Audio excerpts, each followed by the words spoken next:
नहीं गया। अरे बोले बाबा आपसे क्या, अरे ब्राह्मण से झूठ बोलूंगा, साधु से झूठ बोलूंगा? अरे मैंने मेरे हाथों से अपनी नौका में धन रखा था, आपसे झूठ नहीं बोल रहा हूं, मेरी नौका में यही बना। तब भगवान ने कहा साधु सत्यम भवतु ते वचः, साधु जो जो मेरे से कहे हो ना बिल्कुल सत्य बोले हो ना, तो सत्य हो जाए, सत्य हो जाए। सत्य यानी सेठ जी की बात सेठ जी को ही खिला दिया भगवान, और वहां से निकल लिए।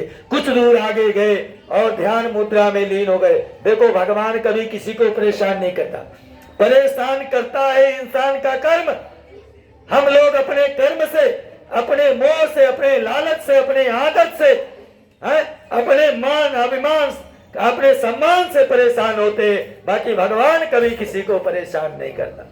आज कोई दुखी हो जाता है, क्यों? अपने आप में दुखी हो जाता है किसी बात को लेकर के, लेकिन भगवान थोड़ी आए कहने के लिए तू दुखी हो जा। सामने वाले के पास ज्यादा पैसा तेरे पास नहीं है तो उसकी चिंता करते बैठ जा।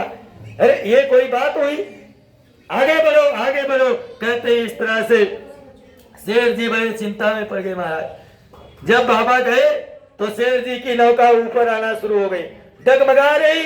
शेर जी चढ़ करके नौका में देखते क्या है, जब से दंडी बाबा गए नौका हिलोरे खा रही, हिल रही।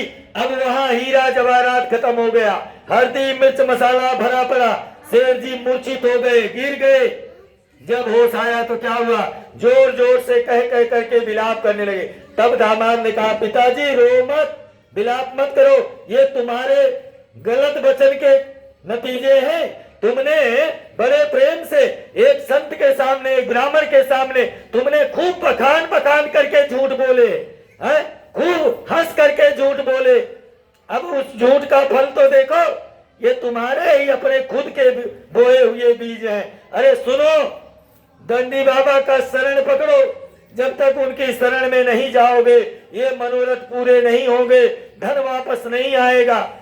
दामाद का वचन सुने, बोले अब जो ये कह रहा है अभी तो मान लेता हूं। चलो, दामाद को संग लेकर के दंडी बाबा को खोदते खोदते निकल पड़े। देखा